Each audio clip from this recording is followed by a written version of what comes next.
ungawa.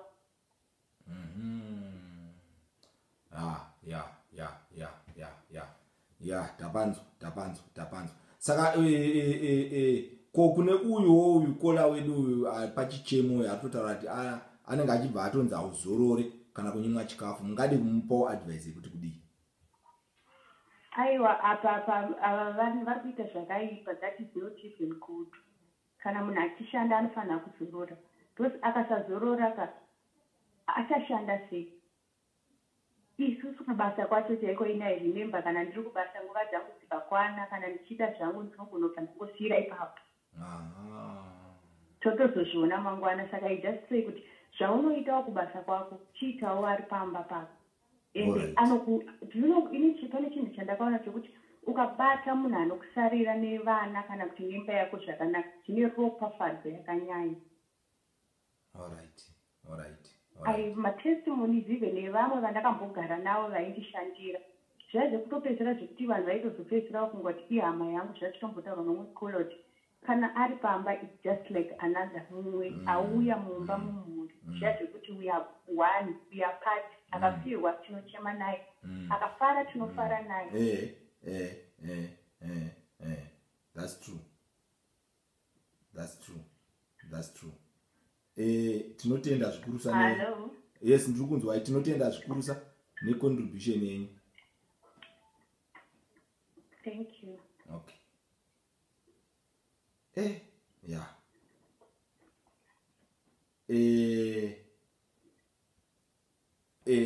Panapa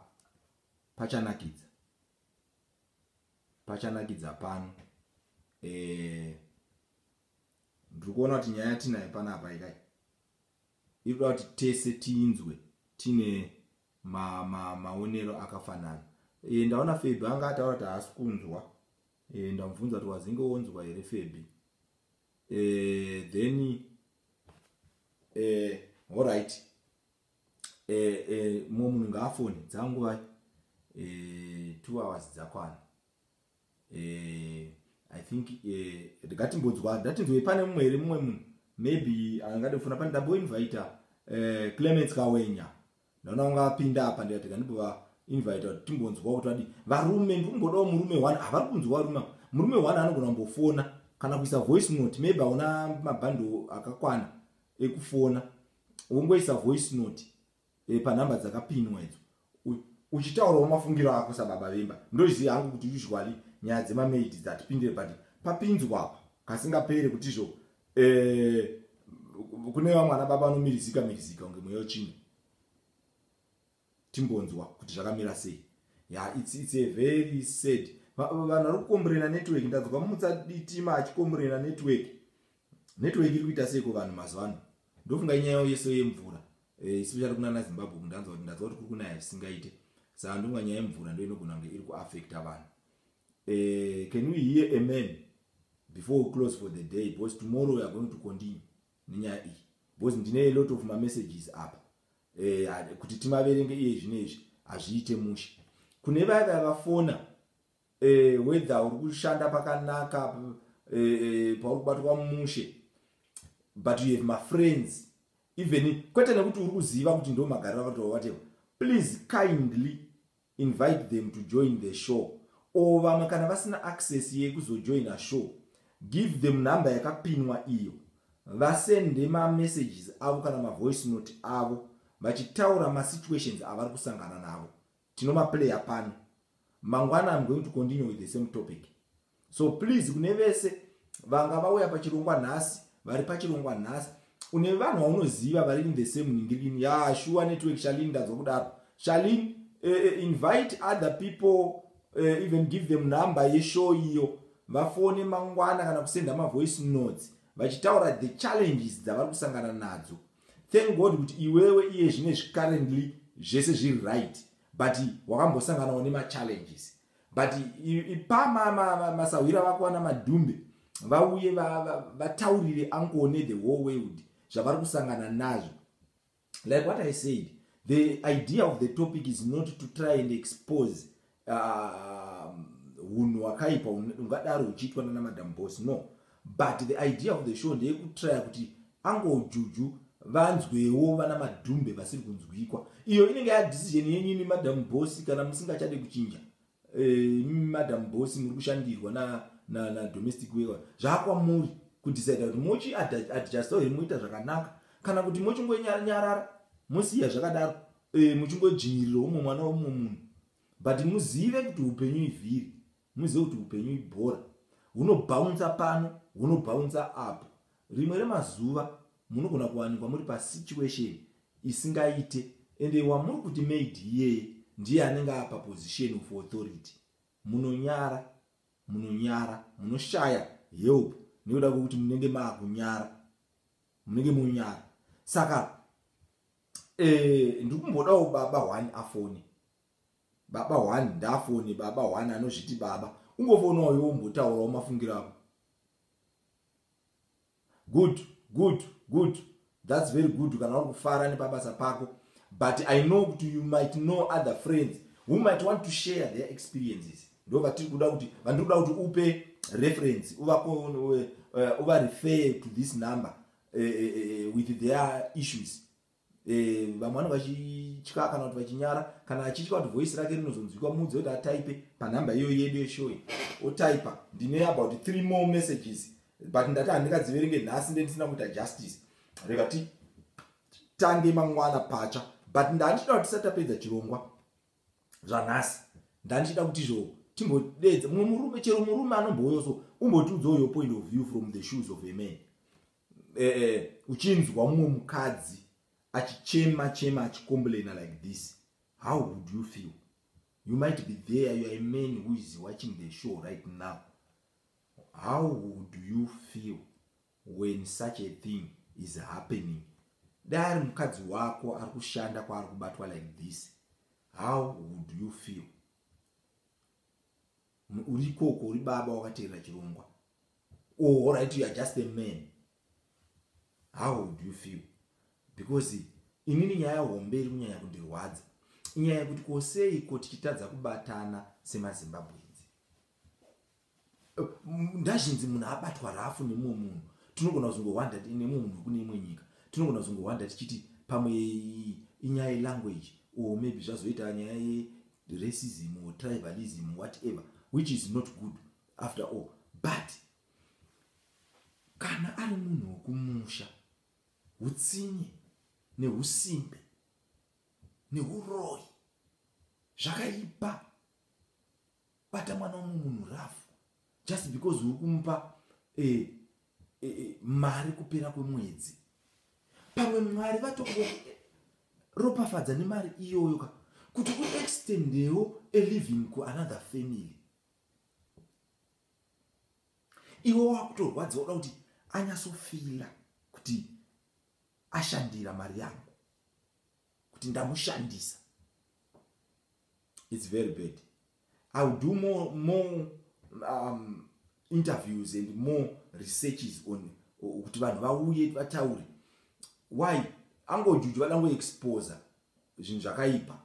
And I'm happy na last call ari kutaura ari mutsokadzana my boss ari kuti vamwe vacho hanzi ndimi munozotituma, hanzi ndimi munozotituma vamwe vacho because unhu hwenyu hwamunenge muchiita unenge usina miramushi. Angojujwa kunzwa hope. Vanhu vanyanya kunyararisa. Angojujwa kunzwa hope. Vanhu vanyanya kunyararisa. Mangwana ndichakupa imwe testimony so yakamboitika. Ninyaya yemamaid iyoyo. Kumba kwedu. Ndichakupa testimony. But ndanchida kuti kana pane varume vakateerera chirongwa. I just wanted one man to call Tsatavara. Ambotaurawo zvaanofunga but anyway pamwe tinge tisina kana kuti ndo vamwe vaya vanenge vasi even nyango uri ku light azvina na basa nyango uri ku light kwekwe namba iyo namba iri pa yepa show ndo una kuidedzera boss pamwe futi vari ku light vacho vamwe vasitoiona namba yepa show vari ku light +49 15 21 53 72 880. Kune vari ku light pamwe muri kutya kufona nekuti pamwe hamusi kuona namba kana pamwe muri unogona kungofona uriko ikoko +491521537280 fona ipapo especially amen. Ndaida kunzwa munhurume ambotaurawo kuti anofungei nenyaya yataisa mudarirei nhasi iri kutaura Uncle Judy. Yes. Saka hanzi vana madhumbe vacho vamwe vacho ndimi munokonzeresa. Hanzi vamwe vacho ndimi munokonzeresa mune masikosvika muva maita chibora ngoma chekuti amai vepamba paya vanhu vashaya confidence newe. Hanzi unoudzwa kunzizvo baba panapa vanoda hybrids zvakazangana mavheji nenyama. Kana inini ndozvida izvozvo stereki. Ndofunga murume wese vakawanda vanozvida izvozvo. Zvimwe zvechisaradhi zvenyu zvekuti supu nyama hayi waidya imega toda zvakazangana izvozvo vamwe isomwe pilana hati mashoni toti baba amai vakuudza because I think apa basa pese uchisvika pane marules. Every job uchisvika rine marules. Wozokudzwa kunzi panapa unobika so unobika so unobika so unobika so iwe wakuita override zvinhu zvawaudzwa wakunoita zvako unhurudziwe iwe madhumbe wakunoita zvako iwewe. I believe even nyange uchibva kumba kwako paunosvika pamba pauri kushanda uchiti ndo pabasa I believe iwe itaoka zvinhu zvinoita kuti vauri kushandira vacho vakufanira zvino kana wakubika zvako baba wopamba ipa vachinzi havadi izvozvo uone kuti unenge wakucreate situation isingaite. Saka nhasi handazvo ndakawanda zvandiri kutaura straight panyaya yekukonguluda because asati akonguluda nyaya iyi. Chandauya kuudza ndechekuti we are coming back again tomorrow with the same issue. We are going to come back again tomorrow with the same issue. Vana madam boss ndoda kuti mufone muhwando wenyu mutiudzewo how you feel even if you don't support zviri kukombulenwa nana madhumbe pano toda kukunzwai. Kana varipo ana mai mufundisi uyaiwo mutaure kujekerere kuti munodzidzisa madzimai enyu kuti kudii maringe nekubata musikana webasa. Muri kundinzwa here ana mai mufundisi? Vana mai mufundisi muri kundinzwa here? Handisi kuti vekuchechi kwana nhingi chero uri mai mufundisi vekuhwisiri ndoda kuti mumbofonawo mutaure kuti izvo kuchechi kwenyu munodzidzisa vasikana venyu kubatwa kwevasikana venyu kwakaita sei. Kana muri amai mufundisi vekwamwazha amai mufundisi vekujeke mission or jekeshen amene vanotamba chiti nyange uri mai mufundisi vekwamutendi nyange vari mai mufundisi vekuzayoji nyange uri mai mufundisi wekufigi fona umboutiudzwa kuti muchechi kwenyu munodzidzisa vanhu kuti kudii machechi akawanda anopera here mazuva ano. Ukaunzwa kuti mwezi munhu ndo panenge chiti handiende kuchechi wotokundwawo nenango ujuju vanoendawo kuchechi iwe ndo unoona kuti handiende kuchechi machechi acho awandisa. Saka wada kuti aite mashoma machechi akatowandisa kuti boy wanzwa here percentage yatadzwa pa Christianity kuZimbabwe 86.7 87.1 84.6.1 iwe ndo pauri kutopopota izvi takawanda kudaro ndatiendi kuchechi ndo mashoko angu ekuidzira ndati ende kuchechi pamukadzi wako kamumvonya akaenda kuchechi anonodzidziswa akachinja. But kunotonamatika here kuchechi kwacho nai mamai munotonamata mugotodzoka muchiti nhasi shoko rapari rinotopinda shoko racho munototaurawo nendii mufundisi wekuchechi kwacho kana papa kana bishop kana kuti ivavo vacho vanomira kumberi kwenyu. Ndakamudza kumwe zita anzanonzi musandiri wekuchechi kwenyu anenge achitotaura kuti tine vanhu muchiita hunhu hwakadaro suwa musadaro vedu musadaro ndoba mune maa kuti pwete mukanzwa kuti kune mumwe apomba anopomba mukanzwa kuti kune ahura anohura mukanzwa kuti kune aba anoba makutoona kunge imimi wofuti muri vacheni. Hapana ucheni kana muchitrita maid the same way you are treating maid win.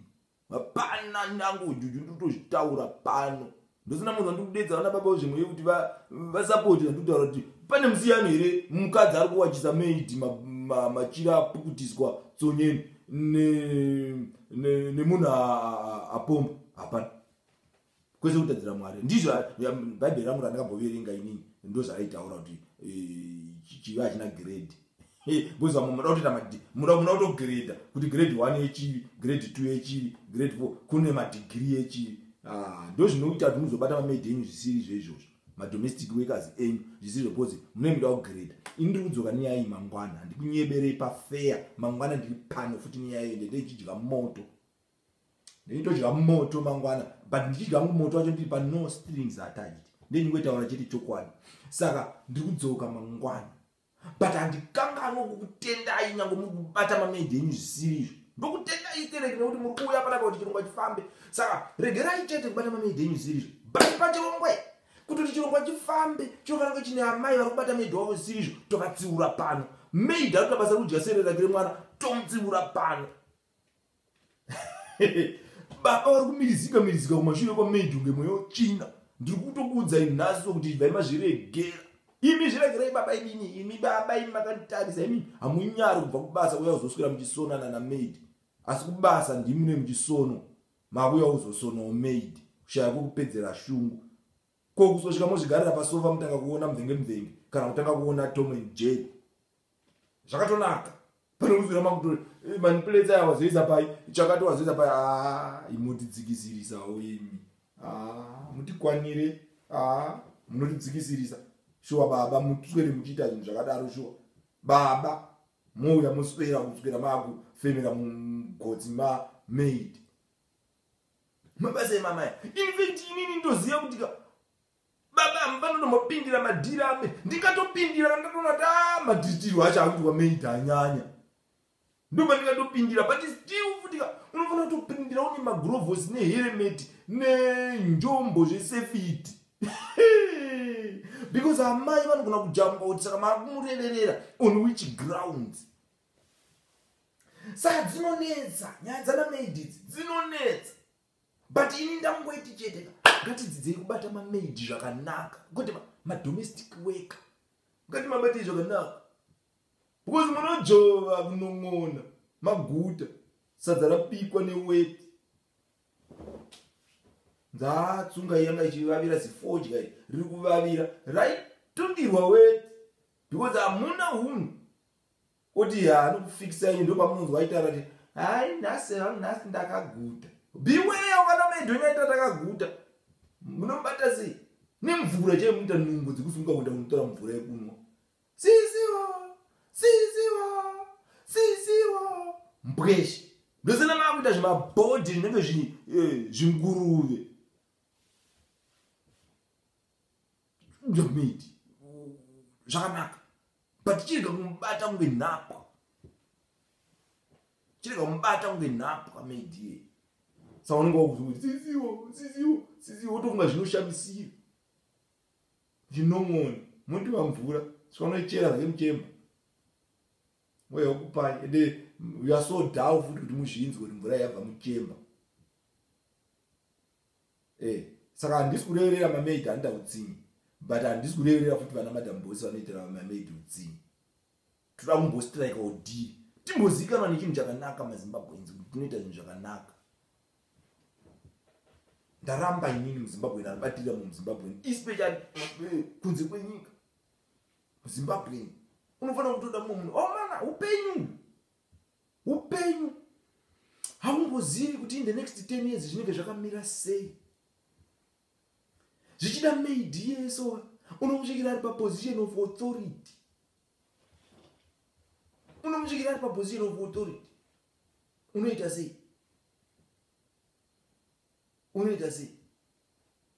Saka ndinokutendai zvikurusa nekuya kuchirongwa. Angojuju havasi para pakutuka vanhu, vanongoti para pakuexposa the truth, kuwaranyura the truth, tichitaura the truth. Asi ndataura inisho chitanga kuti tutaura nyaya dziri kuitika mudzimba mevanhu muupenyu hwekurarama. Inini kana zvekudenga handizive, kana ndakuzivawo zvekudenga ndoenda kutaura pana ngataure zvekuheaven. Ini ndiri kutaura zvinoitika mumararamiro evanhu, ndosina ndiri kutumidzirwa izvi nevanhu, handisi kutumidzirwa izvi nendirozi, ndiri kutumidzirwa izvi nevanhu, ndo vari kunditumidzira. Welcome moyo, vanhu ndo vari kunditumidzira izvi. Saka tiri kutaura zvinoitika muvanhu, zvinoitika muvanhu ndo zvatiri kutaura panapa.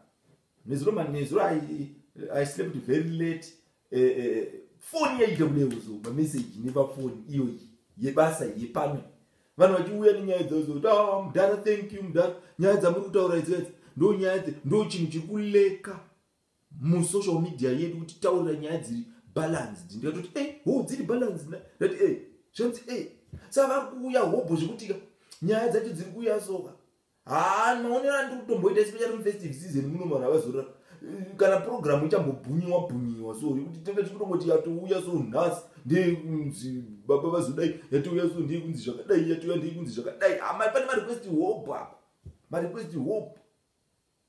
Saka ndiri kukumbirisawo kuti rambai muchishare, rambai muchiinvita vanhu. Thank you so much. Ndinodada nemi hayo zvekutaura zvepashow ndezvekupashoka. Ndosina takataura kuti pashow pangu ujuju hapari piswe. Pashow pangu ujuju vhini mwana wasangana akabuda akataura zita. Pane vamwe ndiri kuverenga nemazita. Hatisi kuda mamonitoring spirits. Anenge akateerera kuti ndiri kuchechi kwedu wedu. Mwana wekusangana kwangu. Ndo zvaandotaura pashow pangu ujuju. Ndiri kumurova neshamu nesande. Imi muite mushe hapana shamu pano pachirongwa changu ujuju hapana shamu. Anenge angopiwa shamu chete kuchechi kwavo kana kuhwisiri kwavo kana kuti kunonzi kuberia society kwavo kana apiwa shamu kubasa kwake iyo imamejiyo kuno mwana kutozopiwa shamu ngokuswa pashamu. Ukaona waiswa pashamu dzoka futi pachirongwa changu ujuju kuti ndaiswa shamu ende futi tenda kuda mazita manji pashamu ipapo kutinze kuti ndananaruisa vanhu shamu zviri kutaura pachirongwa pangu ujuju. Ndikutaura ndichiseka but nditori serious. Panapa tinotaura social issues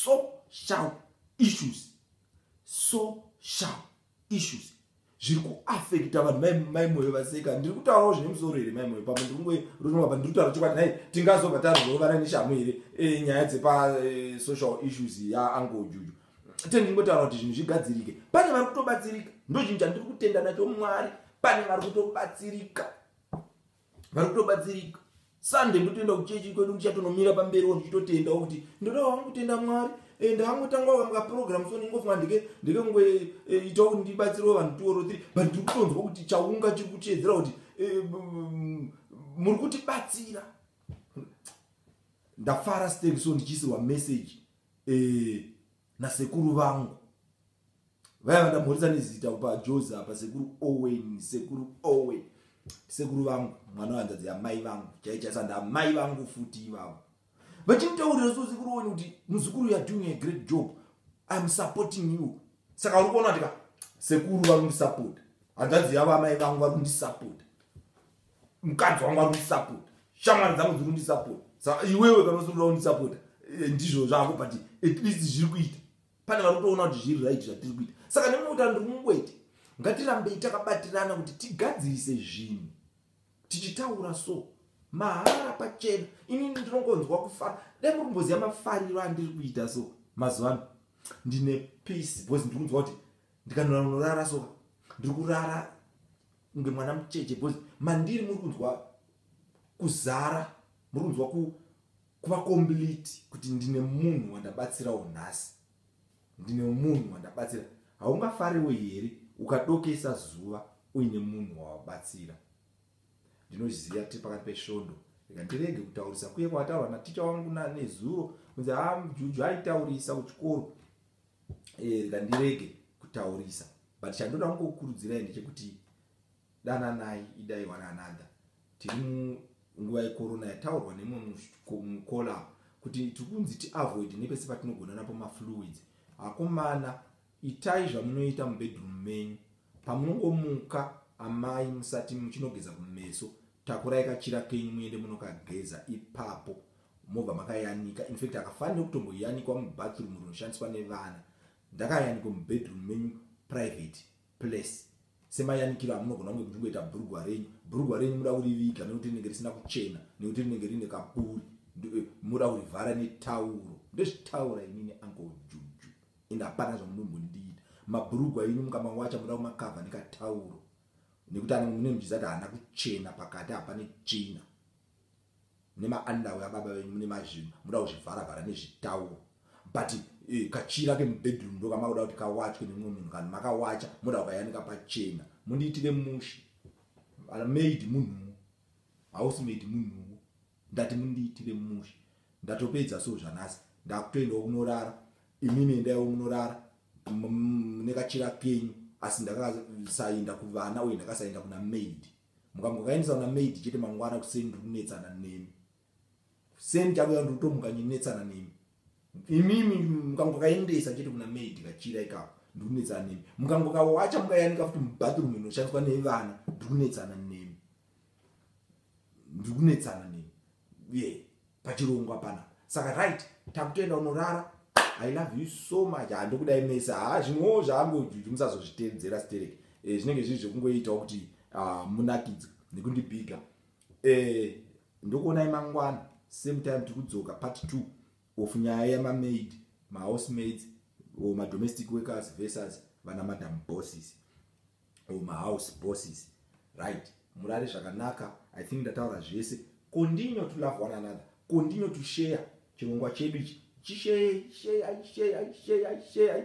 Vanhu vaone kana uchiziva una maid wanotoziva pamandogara upenyu husina kumira mushe. Murifeye panhamba iyo. Ungomudza kuti chamara kune ati adambokunzwa. Handina kana imwe chimwe chinhu chinozoshamisira chandozoita after this. But inyangwe tetangotaura tatobatsira umwe munhu ane bundu aritura zvinhu zvaita se zvinhu zvafamba. Saka murare zvakanaka. Nemi ndakutoita manyemwe ekuti by Sunday ndoziva kuti tinenge over 500 followers per page by Sunday kana ndisingakanisi ndonga inenge ichikwanisa around 15 days 14 to 15 days chirongwa chatanga kuita malive. Saka inini nemi takuona kuti zvinoramba here kuti by Sunday tinge tapinda 5 wire or more than ndokuupdate kuti zvakamira sei. Ndokudai stereki. Papa fair ndokudai musanyebere ndokudai mese.